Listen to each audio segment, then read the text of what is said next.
ऋतु ACEA global से लेकर आई हूँ आज एक नई अपडेट। शुरू करने से पहले जो लोग ये वीडियो देख रहे हैं आप हमें सब्सक्राइब कर लीजिए, साथ ही साथ बेल आइकन पे जरूर क्लिक कर दीजिए ताकि आने वाले टाइम पे नए अपडेट्स आपको मिलती रहें और आप हमारी सक्सेस स्टोरी से वाकिफ हो सकें।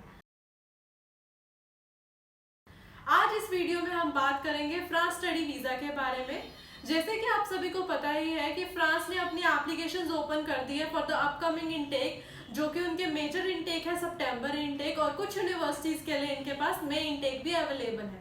तो जो स्टूडेंट्स हमारे फ्रांस अप्लाई करने के लिए सोच रहे हैं तो ये स्पेशली वीडियो उन स्टूडेंट्स के लिए है।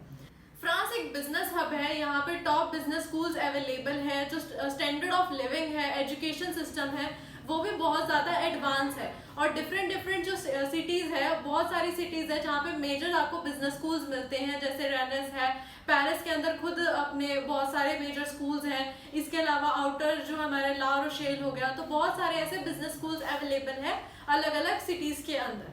तो अगर आप फ्रांस स्टडी वीज़ा के लिए अप्लाई करने के लिए सोच रहे हैं, जो उसकी एलिजिबिलिटी रिक्वायरमेंट है, फ्रांस की जो एलिजिबिलिटी क्राइटेरिया है, जो परसेंटेज रिक्वायरमेंट रहता है 50 to 55% आपकी रिक्वायरमेंट एक्सेप्टेबल रहती है। यहाँ पे विद और विदाउट एज दोनों ऑप्शंस आपके पास अवेलेबल है, और जो मेजर चीज़ है कि आपकी रेगुलर स्टडी यहाँ पे कंसीडर होती है। तो यहाँ पे क्या है कि आपका जो डिफरेंट स्कूल्स है, मोस्टली हर स्कूल के अंदर विदाउट एज आप अप्लाई कर सकते हो। बहुत ही ऐसे कम बिजनेस स्कूल्स है जहाँ पे आपकी जो आइल्स की रिक्वायरमेंट या पीटी की रिक्वायरमेंट रहती है, जो बैंड रिक्वायरमेंट है वो भी बहुत ज़्यादा कम है, that is 6 not less than 5.5 पे भी आप अप्लाई कर सकते हो।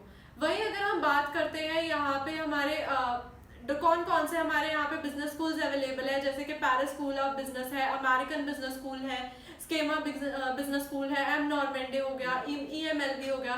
तो डिफरेंट बिजनेस स्कूल्स आपको अवेलेबल है और अलग अलग कॉस्ट पे आपको मिलते हैं यहाँ पे। और जो अगर मैं प्रोग्राम्स की बात करती हूँ तो यहाँ पे बैचलर्स प्रोग्राम अवेलेबल है और मास्टर्स भी है, और डिफरेंट फील्ड के अंदर है, specially related to business management line, क्योंकि एक फ्रांस के अंदर हमारा बिजनेस हब होने के कारण यहाँ पे बहुत सारे बिजनेस स्कूल्स है।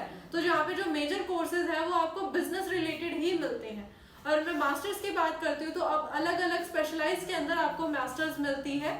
और साथ ही साथ अब हम बात करते हैं स्टे बैक पीरियड की। अगर स्टूडेंट यहाँ पे मास्टर्स करता है, 1 साल की मास्टर कर रहा है, चाहे वो 2 साल की मास्टर कर रहा है, चाहे वो 15 मंथ्स या 18 मंथ्स की मास्टर करता है, तब उसको 2 साल का स्टे बैक मिलता है 1+1, that is valid for whole Schengen area. तो स्टूडेंट अपना मास्टर फ्रांस में करने के बाद अगर उसको होता है कि मुझे किसी और कंट्री में सेटल होना है या मुझे फ्रांस में सेटल होना है, तो उसके लिए वो अपॉर्चुनिटी भी वहाँ पे अवेलेबल रहती है। और बहुत सारे स्टूडेंट्स के अंदर एक मेजर डाउट ये आता है कि अगर हम फ्रांस जाते हैं तो वहाँ पे जो कॉमन लैंग्वेज है दैट इज फ्रेंच, तो हम वहाँ पे कैसे वहाँ पे हम वर्क करेंगे और कैसे हम रह पाएंगे कि जबकि उनकी लैंग्वेज फ्रेंच है। तो जो स्कूल आप वहाँ पे बैचलर या मास्टर्स करते हैं तो स्कूल में आपको फ्री फ्रेंच क्लासेस भी प्रोवाइड होती हैं, जो आपके लिए बहुत ज़्यादा हेल्पफुल होती हैं कि आप वहाँ पे अपना इजीली स्टडी कर सकते हो और वहाँ पे आप रह सकते हो।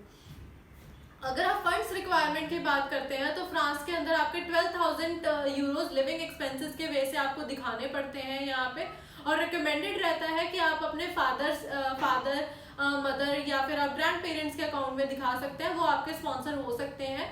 और अगर आपके पास लाइक लिक्विड मनी अवेलेबल नहीं है तो आप FD के वे से भी आप यहाँ पे शो कर सकते हैं। तो जो स्टूडेंट्स हमारे फ्रांस स्टडी वीज़ा अप्लाई करने के लिए सोच रहे हैं तो ये एग्जैक्ट राइट टाइम है अप्लाई करने के लिए, तो आप हमें नीचे दिए गए नंबर पे हमें कॉन्टैक्ट कर सकते हैं।